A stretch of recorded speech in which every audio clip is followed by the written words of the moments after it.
Hello, everyone, and welcome to this interview with Ari Herstand. I hope I pronounced that right. Close enough. Yeah. Hi, Ari.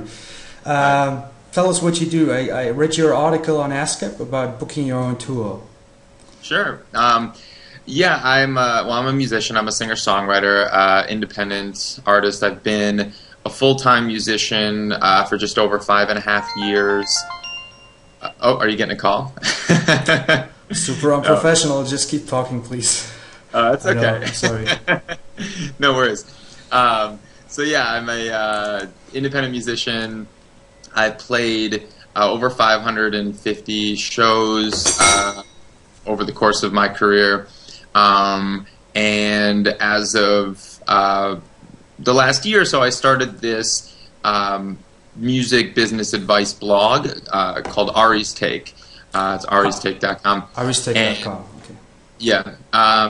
And basically, I started this blog to kind of help other independent musicians learn how to navigate the music industry and how to basically sustain a career as a professional musician, because this is something that I kind of had to learn on my own. And once I kind of figured it out and I started making a living playing music, then a lot of other musicians kind of kept coming to me asking me questions, specific questions on how to do this or how to get your songs placed in TV shows, how to book a tour, how to, why aren't they selling more merch, and how to, why aren't they filling up why aren't people coming to see them in their hometown? Why can't they get anyone to show up to their shows? And so I started just replying to everyone. I would get Facebook messages and emails, and eventually so many people were contacting me that I just didn't have time to reply to everyone. Mm-hmm. So that's why I basically just started the blog, so I can just tell people, hey, go check out the blog. Go take, just here's the article that you want to read. If you want to learn how to pack a hometown venue, read this article. If you want to learn how to, make more money with your music, read this article. And so I just kind of, over the last year or so, I've written, I don't know, maybe I posted an article a week basically for the last year.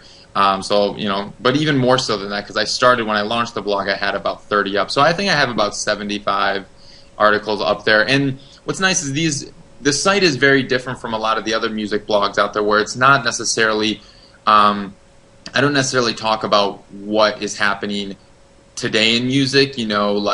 There's I keep up with all the music business news, I suppose, the huge dispute with Pandora right now, with their, cutting the artist's payment and everything like that. I keep up with all that, but I don't necessarily write about that as much. I write about basic, more or less timeless things that musicians can learn how to become professional musicians. And, it's not going to necessarily go out of date on how to promote a hometown show. There are some things that might be dated, such as how to use different social media sites, and I touch on that also, and the best ways to use them. Obviously, when they update their terms, that article might be a little bit outdated. But for the most part, I try to write about things that if you discover an article 3 months from now, like you found my ASCAP article, probably 3 or 4 months after I wrote it or after I posted it, but it's just as true now as it was 4 months ago, because it's just about booking a tour. So, yeah. It's timeless stuff, really, those tips. You got a lot of case studies on your, basically, that's how I would call it. You give transparent numbers, which is really personal cool. Case studies, yeah. Yeah, exactly. Right. Can you give some, I remember you gave some figures on the blog, and there's some in your email signature as well. So give the audience maybe some numbers, some concrete. Basically, just on how my long you've been history. Doing this. Yeah, how many gigs you did. You booked a whole tour for yourself, right? Yeah. So, I think up till now I've played just over 550 shows, mostly pretty much all around the States. In what time frame? This was over the last 7 years or so. Okay. And I've been a full-time musician for about 5.5 years. And I have had songs placed on TV shows like One Tree Hill and various Showtime, MTV, and VH1 shows. I've opened for artists like Ben Folds and Cake, Ron Pope, Eric Hutchinson, Matt Nathanson, just a bunch of artists. I've played with them, opened for them, toured with them, and kind of just I've done a bunch of tours. I did, like you mentioned, I booked a couple years ago. I booked two massive national tours. One was a 70-date tour, and the other one was like a 40-date tour or something for that 1 year. But basically, I booked virtually every one of my shows up until this point myself, save for the college shows, which I do have a college booking agency, but that's a whole other world, and that's like, I'm actually thinking of writing a full like ebook on the college industry just because it's so different from everything I've been doing. I started trying to write an Ari's Take article on colleges because I get so many questions about how to break into colleges, and once I started writing it, it was like page after page after page. I'm like, you know what, I can't just post this as an article.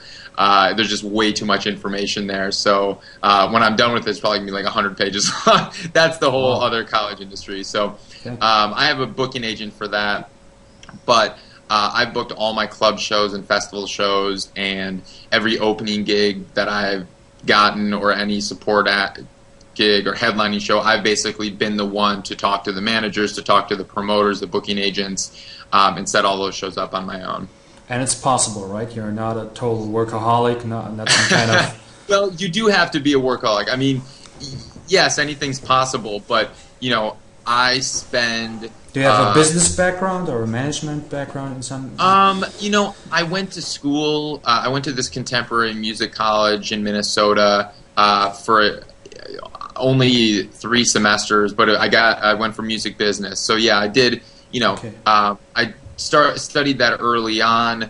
I read a lot of the music business books, but I mean, anyone can do it. But yeah, you do have to put in a lot of time and a lot of work. Like, I've read a lot of the music business books, and I kind of have that foundation. But I mean, it's not enough to just educate yourself. Like, sure, that's important, but at the same time, you actually have to put in the work. And I probably spend 14 hours a day every day on music, be it like either if I'm practicing or songwriting or rehearsing, sure, that's like half the day, but then you have to devote the other half to the business.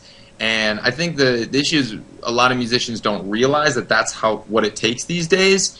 And unless you're like able to and willing to spend that kind of time on your music career, then it's not really going to happen for a lot of independent artists, maybe as quickly as they'd like. I mean, obviously, when I had a day job, I couldn't spend that kind of time. But I have tried to, from the very beginning, I have tried to split my time that way, half music, half business. And so if I only had 6 hours of the day, I'd spend 3 hours on music and 3 hours on business, And that's after I got to a level where I felt comfortable putting myself out in front of people. Like, if you suck, you should spend all your time on music. And then once you get to a level where you are at a level of quality and a level that you're on the same plane, on the same level as all the other professional musicians out there, as the big name artists, then that's when you can start spending half your time on music and half your time on business. This leads perfect into the first question that I wrote down, which is, when do you know that you are ready, and who tells you? Well, I think it's part of it's a gut feeling, I suppose. It's something that I think we all know when I think we all know internally if we're ready or not.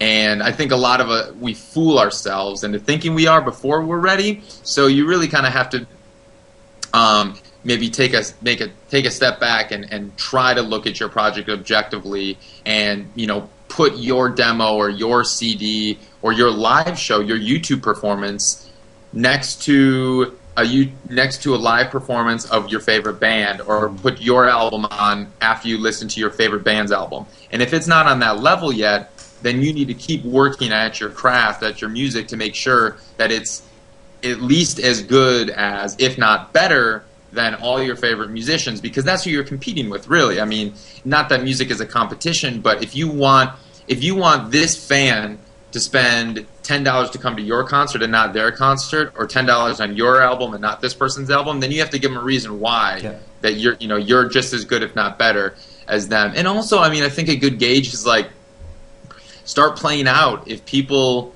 if you see the response and people are floored by what you're doing, then you're ready to take it to the next level. If they just like, oh yeah, that was cool, that was all right, we're friends, so I came to support you, then it's like, you gotta. Right, or your mom. If your mom is the only one that's rocking out at all your shows, you need to get a little bit better. And there's always going to be people. I know when I sucked back in the day, I thought I was actually great, and so there's always room to grow. Yeah. People came up to me when I sucked and told me how great I was doing, and so that's kind of a hard gauge also. But at least I knew I was on the right track. And like looking back on those old shows, those old performances. I thought I was horrible, but there's always room to grow. Okay, if you think you're ready, and other people than your mom tell you you are, and you want to convince other people that don't know you, like promoters, club owners, people that are the decision makers, do you need a demo? Do you need a video demo? Do you even need an EPK, electronic presentation kit, press kit, or it would be a YouTube video and short text with you rocking out? Right. I mean, right. In this day and age, it's really about, honestly, it all depends on who you're contacting. So, all right, so let's take the club owner, because you mentioned the club owner, or the promoter or whatnot. So, yeah, a YouTube video, that'll suffice. If you have one great video, so I would say get a great video of you performing live, because you can use that for all sorts of purposes. If it's just a video of your album cover and your song, maybe they'll get to hear what you sound like recorded, but they're going to want to see what you look like performing live. So that's good. But more importantly, the most important thing that club owners care about is how many people are you going to bring to their club. So honestly, if you are a shitty band, but you can promise a 200 capacity club that you're going to bring 200 people to their club and sell it out, they're going to give you the gig. If you're proven, anyone can talk the talk, but if you say like, look, we brought 200 people to this last show, and we brought 150 to this show over here, and we brought 300 people to that show, this is why we know we're going to bring 200 to your show, and this is how we're promoting it. And be like, oh, this is a no-brainer. They'll watch your video and be like, well, they're not so good, but whatever. I need 200 people to show up to my club on a Wednesday night. I don't care how good they are, because if I don't have these shows where people show up, then my club goes out of business. So you have to look at it like whatever you do, it is a business at the end of the day, and club owners need to keep their club in business. And if they book amazing bands, if they book bands that they feel so passionately about and they love, and you're the greatest, you're the next Rolling Stones, you're the whatever, if no one shows up to the show, it doesn't matter. They're going to go out of business. Like, it doesn't matter how good you are, honestly, if no one's showing up to your show. So, if they're on the fence, that's when they look at your video and they're going to watch you, because, there are some clubs out there where they get hit up by tons of artists. All the artists will be able to bring people, and they have a certain level, just of quality that they allow for their club. Not many clubs, honestly, around the world have that bar that they won't drop below, because at the end of the day, they need to fill this slot. They need to fill the date, and they need to get bands in there that are going to bring people. So, the number one thing when you're talking to club owners, how many people are you going to bring? Okay. And that's what they care about. Okay, chicken and egg problem. New band doesn't have much fans. They have their home base. They have all their guys and girls who come to every gig. They can easily fill 100, 200, 500, maybe 1,000 people venue. they can't do that except maybe in 2-3 other cities in their country where they know people. What do they do? Great question. I mean, there are a bunch of ways to approach this. There's not just one way to do this. One thing that is a good start that has worked for other bands. I've actually never really done this, but I know it has worked for other bands. Is what's called show trades, and basically a band who's hot in this other city that can bring 500 to their city. If you've never played that city, you want to get up in front of 500 people, and if you can bring 500 people in your hometown, you do a show trade. You go open for them in their city, and you tell them, we can bring 500 people, you come open for us, and you kind of make it work that way. That's good, but you can't just do that, because if you think about it, let's say you line up 10 shows in 10 other cities with hot bands, then you owe 10 other bands big opening shows in your hometown. Right. The mathematics are stacking up at one point. Right. So, and you can't, and if you're doing it right locally, if you figured out how to pull that amount of people to come to your shows, you're not playing every week. You're playing once every couple months, because that's the only way that you're going to get those kind of numbers to come out to your shows, is if you're spread out your shows quite a bit. So that's good for maybe a couple cities that you really want to break into. So let's say, the city 300 miles away from you, you've never played, but it's a big market, and you want to break in, do it with that city. Other ways to really do it, and this is what I have done, and what has worked, and I have a post on Ari's Take about this, is what I call it is 50 is the magic number. And basically, if you can get 50 people out to a show in any city in the world, any big city or fairly big city in the world, you will have you will find a club in that city that will book you. So the question is, how do you get 50 people out? And it's about really finding your niche, finding what sets your band apart from every other band. And it's not the sound. This is not talking musically at all, because you could be the most unique band in the world, but it's not. You need to find something that, what's your niche? What sets you apart? So anything from is someone in the band Jewish? You can tap into the local Jewish community in that city, and you can hit up the Hillel houses on college campuses and the synagogues, and you can play that up even if you don't play Jewish music. Or if someone in the band is gay, you can hit up the local LGBT community. Do you know LGBT in Germany? Lesbian, gay. Okay. You can hit up the local LGBT community, and you can tap into that market, and you can get the magazine to write a story on you, even if you don't play music that's quote unquote stereotypically gay. It doesn't even matter if someone in the group is gay. That's something. Gotcha. You just need to find a niche, anything that sets you apart, right? And so you find that, and everyone has it. You just have to look what makes you special. What's something that is about you, and it doesn't need to be about your music. So once you find that in the. So for instance, what I did. I'm a trained. I grew up in music classes, and I'm a trained musician. So I was in band, choir, orchestra in high school. I actually went to college for a year to be a high school band director, and then I realized I didn't want to do that, and I wanted to be a musician. But I'm a trained musician, and so I set up a high school tour around the States, where I think I played about 15 different cities.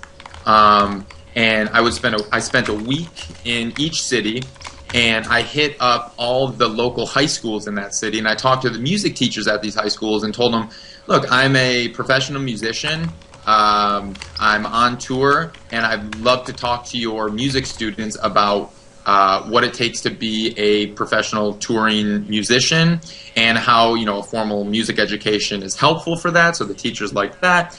And then most of the teachers were very receptive to this. I didn't charge them anything. I said, look, I'm just going to be a speaker. I'm going to come in and do this for free.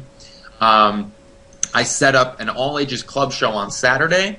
I went into the local high schools throughout the week. I talked to the music kids. I mean, it was tiring as shit because I like a lot of schools start at 7:30 in the morning, so I'm there at 6:30 setting up my shit, and then and I'm there every single period. All the music classes come to the auditorium, and so I'm giving my presentation 6-7 times a day. That was exhausting, but they allowed me to sell my merch. So each day at each high school, I probably sold anywhere from $200 to $400 in merch. In the aula or in the classroom, or where did you set what's up? that? Where did you set up your merch stand? Was it in the aula? Oh yeah, I just if I was in the auditorium, I either set it up in the back of the auditorium, so I would leave 10 minutes after my presentation to sell merch, and I would play. So the way I did my presentations, I played a couple songs at the beginning, so they got to see my music, and then I'm a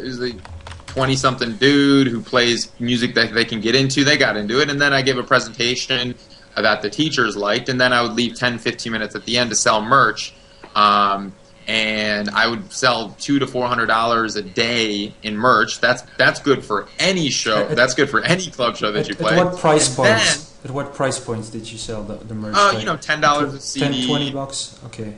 $20 a T-shirt, whatever.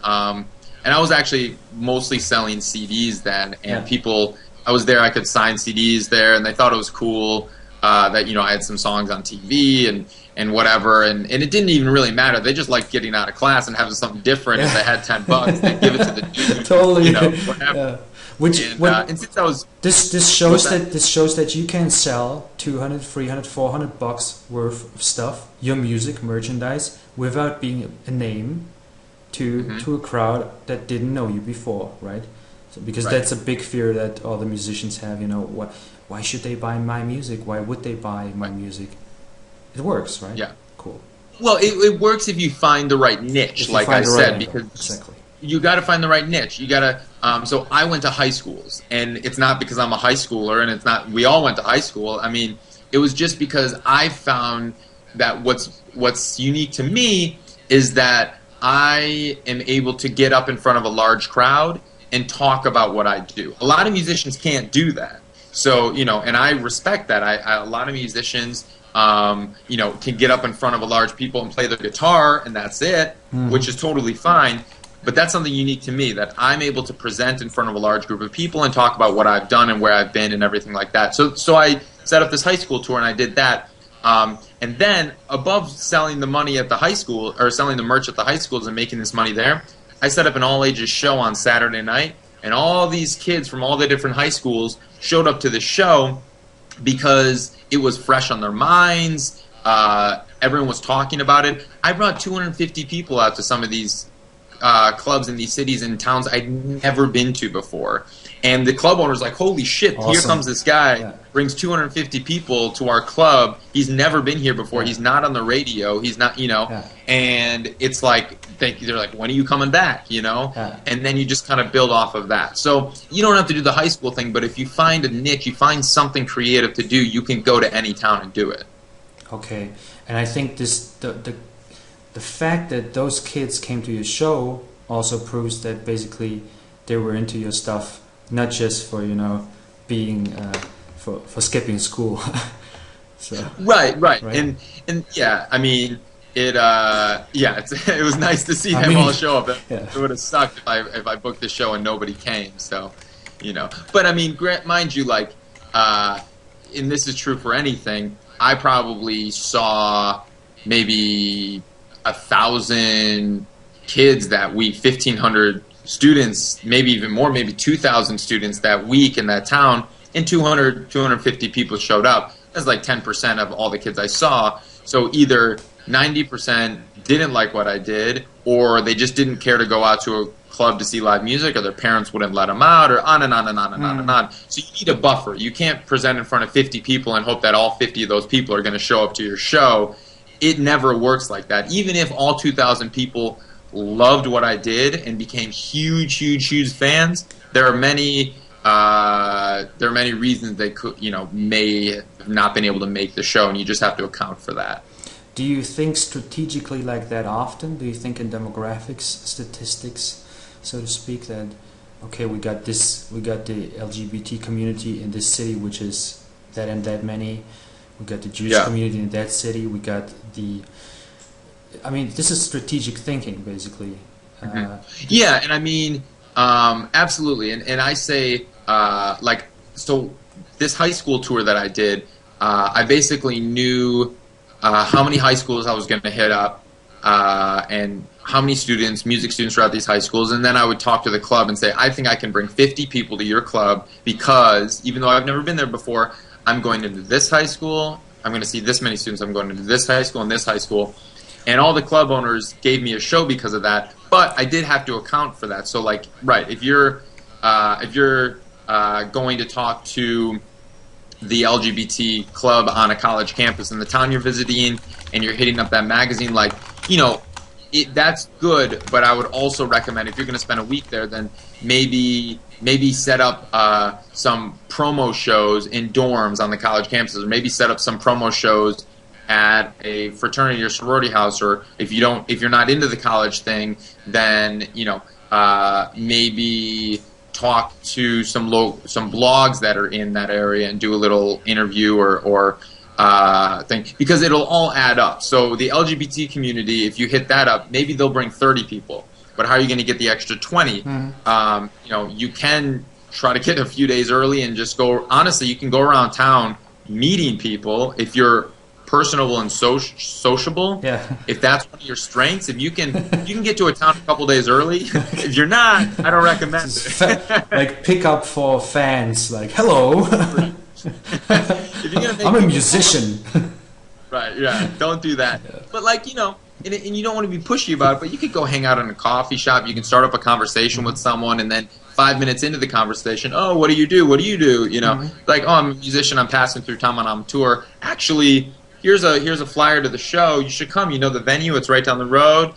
Boom, that's where you and I think the big point that I try to make with anyone I talk to is that if you spend more, if you spend more time and are more personal and direct and personal with your approach in terms of how you promote yourself or your show, it's way more effective than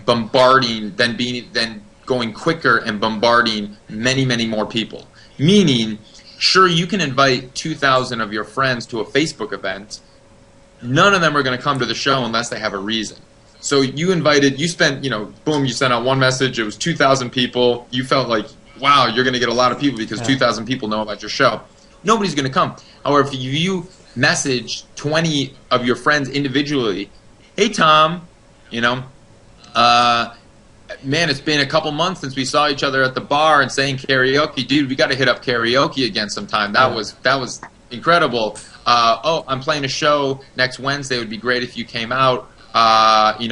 Bring Kim, whatever, and you make it personal and you ask them questions and you interact, and it's like, oh yeah, they're friends and they're going to come support you and you're going to come out. Like, you do that, sure, you spend a little bit more time on every message, but that's way more effective than just like blasting everybody. And it's the same approach in a coffee shop in a new town. Yeah. If you get there early, you can go to coffee shops, you can go to bars, you just be a nice person, someone that people like talking to and interacting with. You don't, boom, I'm playing a show, here's my flyer, next, boom, I'm playing a show, here's my flyer, and you pass it out like that. If you spend 5 minutes with somebody... Can't even imagine how that would work, like, Right. Hello! You there! Right. Yes. No one's going to come if you do that.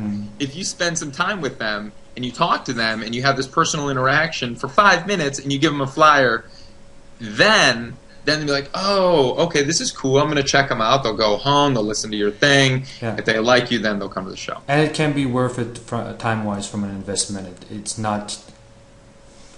I mean, 5 minutes, 5-10 minutes. Yeah, if you have 5 minutes and you interact with someone on a personal level a day or two before your show in that new town, you'll most likely get them to come out. Maybe you Facebook them right there, but you have to have a meaningful conversation. It can't just whenever you're I feel like it's kind of like it's kind of like I'm giving tips on how to be a good social human being, I suppose. Yes, but yes. it's just like whenever you're getting into any conversation in life, you don't always just want to talk about yourself. People want you to ask them questions. They want to talk about themselves. Yes. So get them to talk about themselves. Like, have them, if you meet somebody, don't you be like, "Hi, I'm a musician. Come to my show." Blah. Just like, right. Okay. Ask them. Right. She's like, "Hey, like, how you doing? Like, what are you doing here? You're waiting. What? I don't know." It's like it feels awkward, like you're trying to pick somebody up, but it doesn't have to be that way. You can just, you can start up a conversation. You can have friends, and especially if you have your band members near you, a couple of them is less intimidating. So it's not like you're trying to pick them up or something like. Another great social tip from Ari. Right. How to not be awkward. How to not be awkward. And intimidating. Yeah. So maybe you just reminded me of something that is not in the question list, but why do musicians feel that, why do they switch? Like as normal people, they wouldn't be like, hey, I'm this and that, and I have to sell you something. It would be, and if someone would come to them and would act like that, they would be, very much totally turned off. Yeah. But for some reason, when they promote their own music, they're like, okay, I've seen it with sales guys and marketing guys, so I'm gonna be that guy who's like, look. Right. Hey. And I mean, yeah. Why? And honestly, yeah, I totally empathize with them. I've been guilty of that too early on. Like it's because one, we're still learning what's acceptable on different social media sites and like socially acceptable on these social media sites, and so like blasting everybody with Facebook events and messages and bombarding with our posts and everything like that. Like, we're still figuring out what's effective and what's not. I'm telling you through my experiences, it's way more effective to write people individual messages than it is to blast everybody with your posts and your events. I've done that. I've learned, but at the same time, it's also, musicians, it's almost like a means of survival. Like it's an act of desperation. It's just like, we're thinking, man, if no one shows up to our show, then we're not going to make any money. We lose all the money on the promo that we made, and I'm having to like pick up more shifts at the day job, and I can't quit my day job anymore or anytime soon, and blah blah. And it just like spirals, and all these like fears kind of come into our heads, and it's just like, at the end of the day, what all of our main goals are is to make a living with our music. And so I think musicians get into this mode of desperation, like, please support me, like, you got to come to my show, this is what I love doing, like, come on, that doesn't work. You can't show that you're desperate, even if you are. I mean, that's true in any social situation. Like, no girl that you're going to try to pick up at the bar, like, man, I haven't had sex in like 8 months, can you please just, Yeah, that'll work. It's just not going to work. Like, you got to show them why they want to sleep with you, or why they want to come to your shows. It's just like you present value to them, and so showcase that value. Like, don't act desperate, and don't act like you need them. Yes. Like, I ran a Kickstarter campaign. The reason that my Kickstarter campaign was successful wasn't because I said, please, I wasn't begging people to support me. I was showing them, look, let's do this together. Like, this is going to be something that we're in it together, and we're going to succeed together. And all of us, we're going to get to that next level. It's not about me, it's about us. And, they like my music, but I presented value to them, and that's why they jumped on board. Yeah. How can musician find out what's the value for the other person, for the potential fan? Because the what's in it for me factor seems to be always left out. How? You mean what? When bands, when they're trying to promote themselves to other people, like, how do they present value to them? Yeah. Well, I mean, your music is value. Bands forget that at a certain point, people actually like going out to see music. They like going to the concerts because it brings them entertainment. And we forget that early on. We think that people are doing us favors when they come to see our shows. And you can't look at it as them doing you a favor coming to see your show, because if you look at it like that, then you must think you suck. Yeah. Because if you're actually really great, and if you actually bring value to that experience, then you don't need to apologize for anything.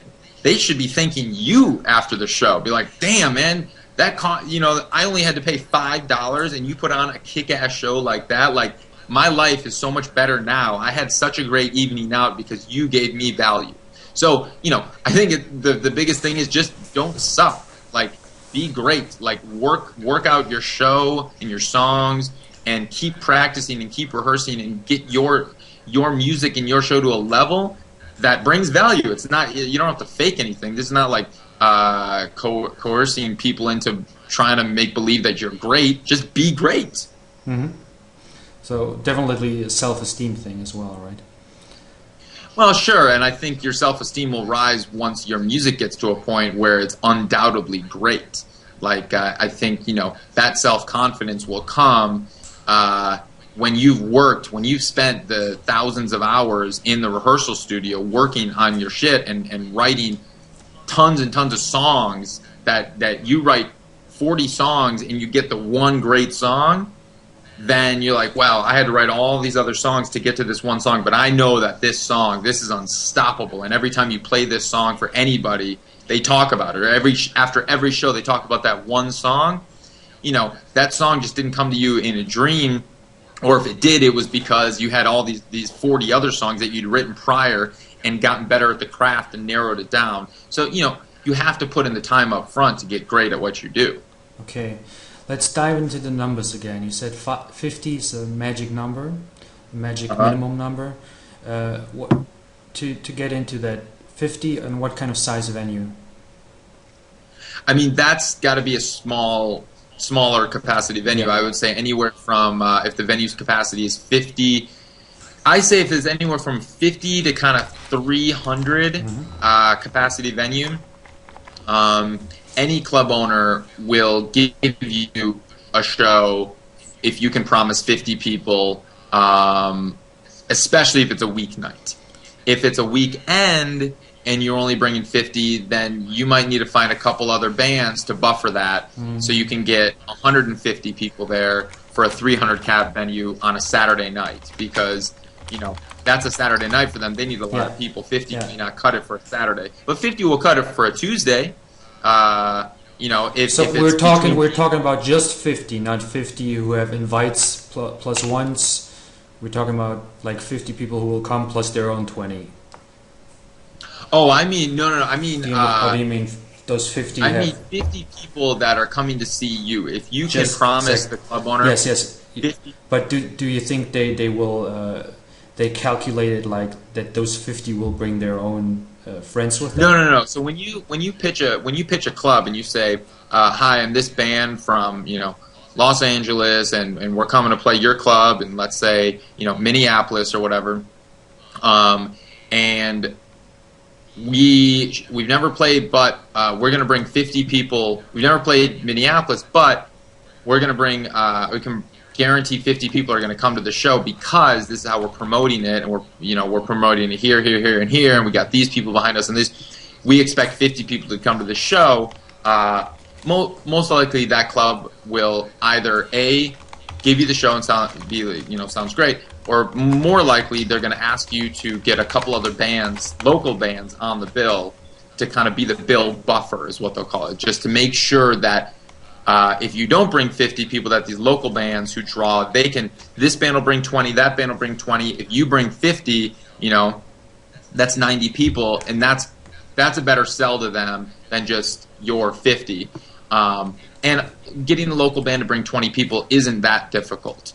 That's friends and family and whatnot. Yes. So I would say, but that being said, some venues, smaller venues, if you promise 50 people as the headliner that's touring through, they can put a local band. They'll choose their own local band and be like, sounds good, you got the headlining slot. We're going to put a local band. You can ask them, too. Be like, some some promoters and club owners will happily put a local band that's similar in your style to open the show.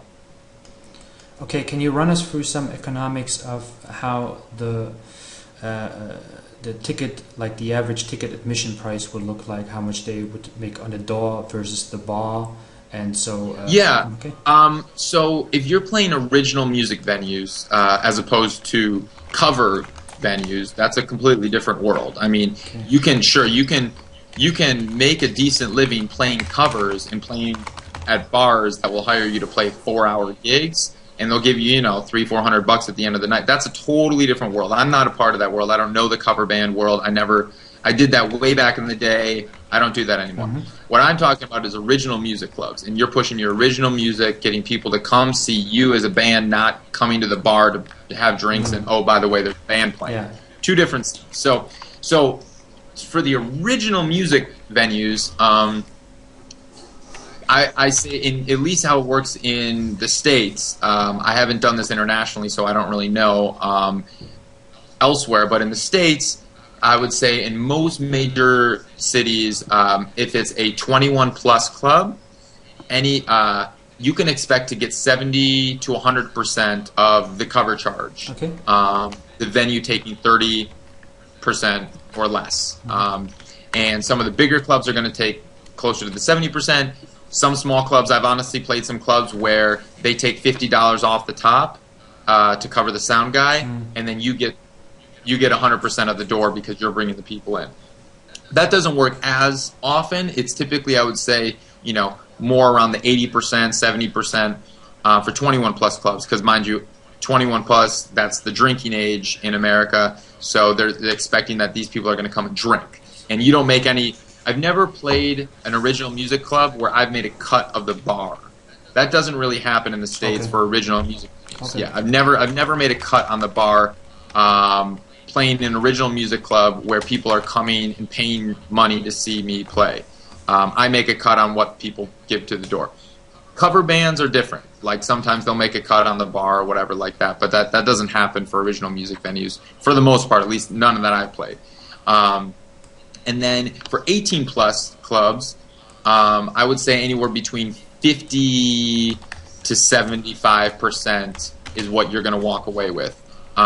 More along averaging about 70% is what you can expect from the door. So people pay $10, you get $7 of that, the club gets $3 of that. And most clubs will have their level of expenses that they're going to take off the top, meaning $50, $100, $200 to cover the sound guy, to cover the whomever, because they're bringing your band in, they got to hire their sound guy to run your sound, and that's totally fair. So expect that there are going to be some level of expenses to come off the top. And I'd say, anywhere from $50 to $250, depending on the club, is fair. Some clubs will charge way more. I've played those clubs, and then, but pretty much every club will have some level of expenses that they'll take off the top. And then if you're playing an all-ages club, that's, I would say, you can expect to make around 50% of the door, because they have to hire extra security because it's an all-ages club and that. Okay. What kind of admission prices are we talking about, like, in that club size? I always recommend when you're on tour to charge around $10 to $12. Different from a local show. If you're a local band, people expect a lower price because your overhead is a lot lower. You don't have to drive, 300 miles to get to the show. But people are willing to pay a little bit more money for a band on tour. So even if you're only charging $6 in your hometown, you can charge $10 to $12 when you're on tour, because people will expect to pay that kind of money for a touring band. Okay, so we're talking about around $500 to $600 per show with a 50-person company. Oh, if you bring 50, oh sure, yeah, if you bring 50 people at $10 a head, but then mind you, you have to remember the venue is taking, let's say, $100 off. So that's 100 up to now 200. You're only, you said $100 to $200 off, but then they're making their percentage cut, so let's like 30% cut. 30%. So you can expect to maybe walk away with $200 from the door if you're bringing 50 people. But and this is another huge point that I try to make with everybody is you have to concentrate on your merch sales, because merch is how you're going to make the majority of your money. It's how I make the majority of my money. It's how you survive on the road. If you're only making $200 a show, that's barely going to cover your gas to get to the next city. So you have to concentrate on making, and I have an Ari's Take article on merch. It's called Double Your Income. No, really. And everyone should read that because really, it no will money double down. Right.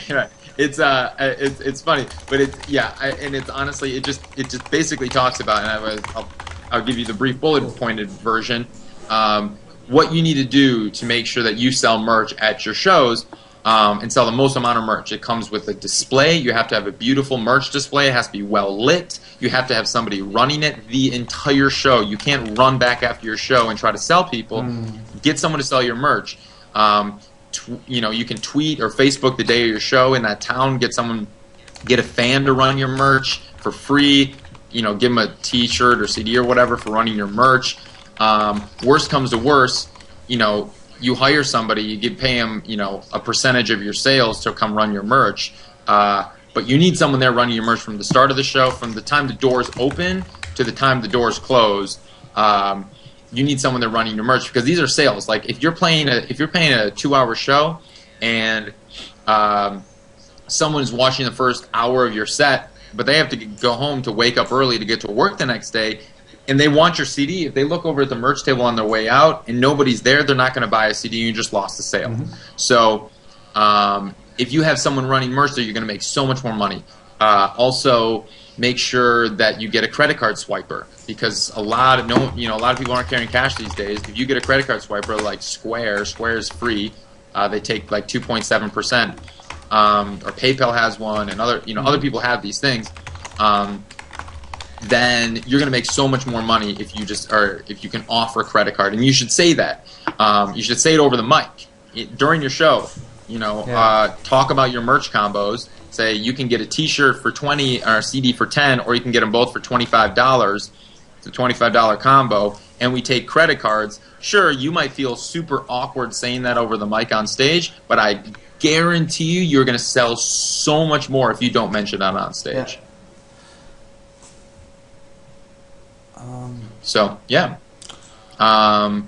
And I mean, I can't stress the importance of merch enough. Yeah.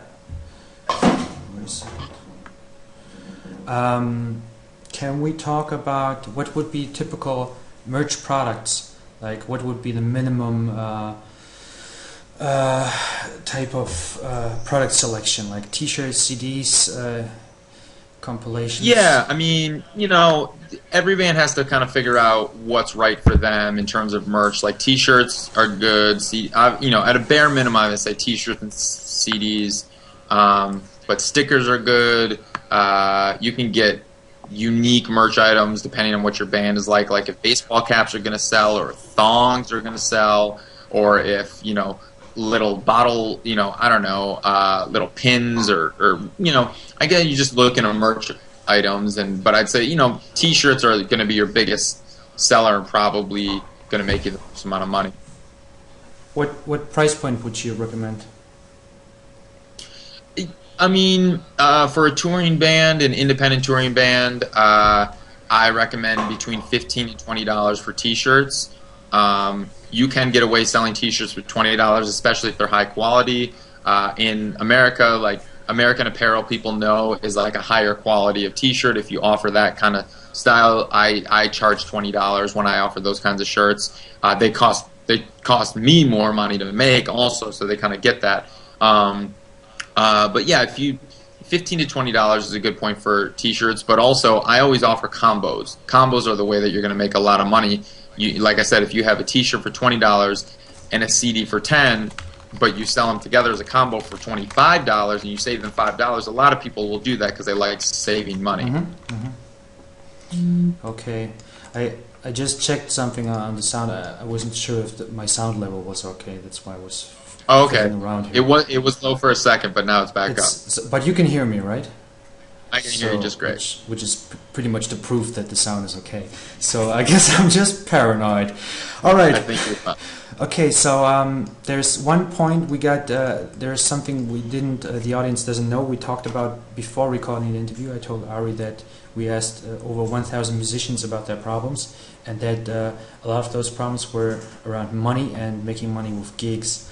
And now, question there was often there were two problems musicians had specifically with gigs, apart from arranging them.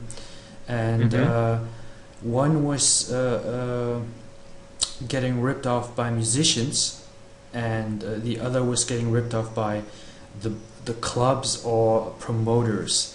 And there was one guy who said that basically the promoter is shit, and he doesn't know his job, and he should be promoting, etc., etc., etc. There wasn't enough people coming to the club.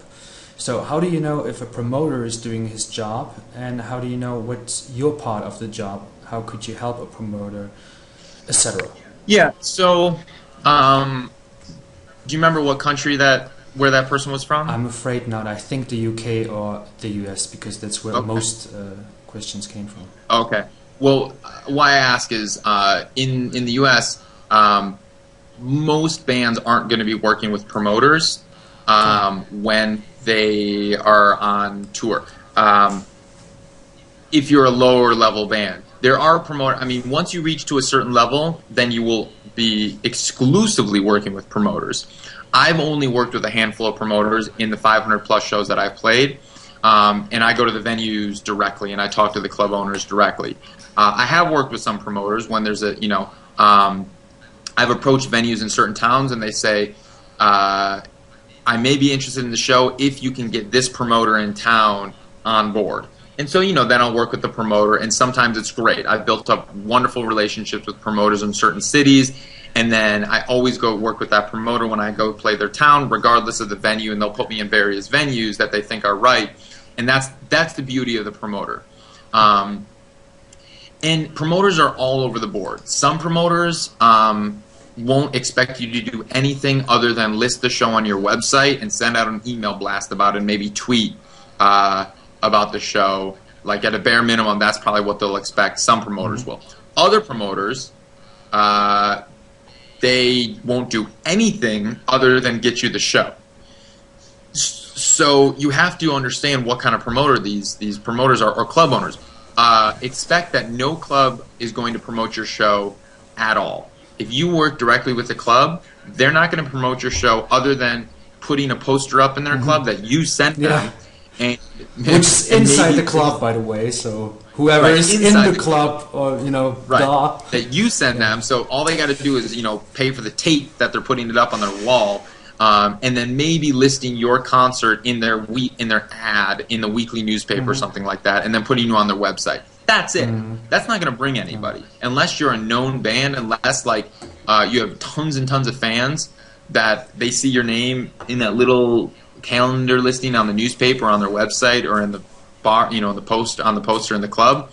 No one's going to come out to that show if they see that. So you have to expect whenever you set up a show with a club, you have to do all the promoting.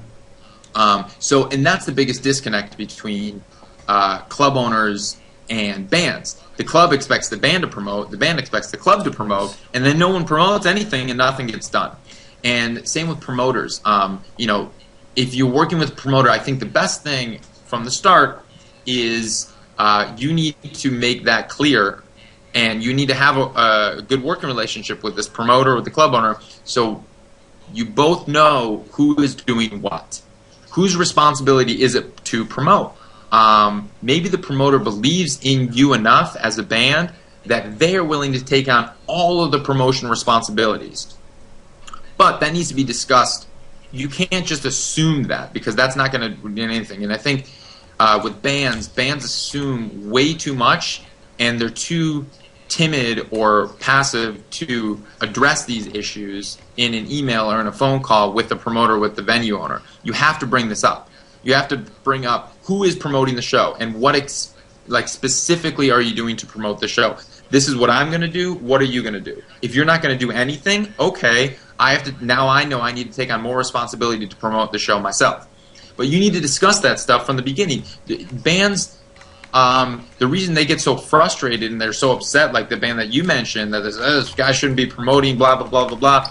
Well, maybe you didn't ask him these questions. Maybe he did everything that he thought he was supposed to do to promote the shows. Because you have to understand where these promoters and club owners are coming from. They are sometimes promoting 5 shows a week, you know, if not more. These club owners, they have a show every single night at their club.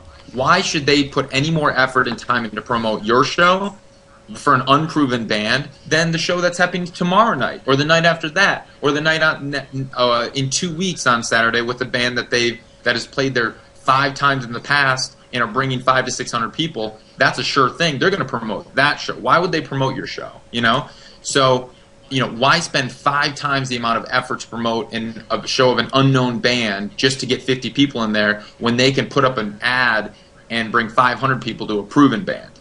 So you have to understand where these promoters and club owners are coming from.